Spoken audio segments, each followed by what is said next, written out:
बिस्मिल्लाहिर्रहमानिर्रहीम अस्सलामु अलैकुम वरहमतुल्लाहि वबरकातुहू। अच्छा स्टूडेंट्स, आज का जो हमारा टॉपिक है वो है एमसीवी। हम सीबीसी टेस्ट में एक पैरामीटर के बारे में सुनते हैं जिसका नाम है एमसीवी। चले इसके बारे में आज बात करते हैं कि एमसीवी से क्या बनता है।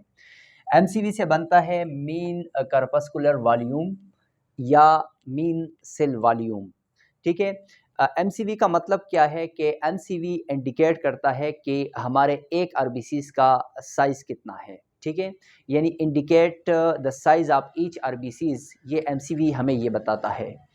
अब इसका फार्मूला क्या है? फार्मूला ये है कि MCV is equal to packed cell volume divide by RBC count multiply by 10 femtolitre. जो एमसीवी का यूनिट है उसको हम फेम्टोलीटर से जाहिर करते हैं। ठीक है। नॉर्मल रेंज कितनी है एमसीवी की? नॉर्मल रेंज जो है वो 80 टू 100 फेम्टोलीटर है। इसका मतलब ये है कि अगर एमसीवी नॉर्मल है तो जो आरबीसीज की साइज है वो भी नॉर्मल है, जिसको हम कहते हैं नर्मोसाइट्स। ओके।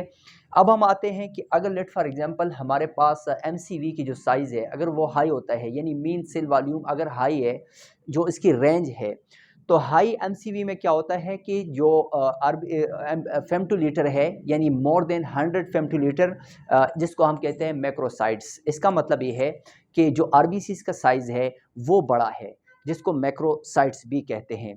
और ये किस कंडीशन में हम एमसीवी हाई मिलती है? इसकी काजेज़ है विटामिन बी 12 डिफिशिएंसी यानी मेगेलोब्लास्टिक एनीमिया में, और फोलिक एसिड डिफिशिएंसी में। अब अगर लेट फॉर एग्जांपल हमारे पास लो एमसीवी हो, यानी मीन सेल करपस्कुलर वॉल्यूम जो है या मीन सेल वॉल्यूम जो है वो जब लो होता है तो लेस देन 80 फेम्टोलीटर होता है, जिसको हम माइक्रोसाइट्स कहते हैं। इसका मतलब ये है कि जो आरबीसीज का साइज़ है वो छोटा है, यानी वो स्मॉल साइज़ में है। इस तरह की कंडीशन हमें कब मिलते हैं लो एमसीवी? इसकी काजेज़ है आयरन डिफिशिएंसीज एंड थैलासीमिया में। तो ये आज का हमारा टॉपिक था एमसीवी के हवाले से कि एमसीवी से क्या बनता है, एमसीवी का नॉर्मल रेंज क्या है, एमसीवी जब हाई होता है तो किस कंडीशन में, और एमसीवी जब लो होता है तो किस कंडीशन में। तो इंतज़ार फरमाइए हमारे नेक्स्ट वीडियो के लिए। बहुत शुक्रिया, थैंक यू।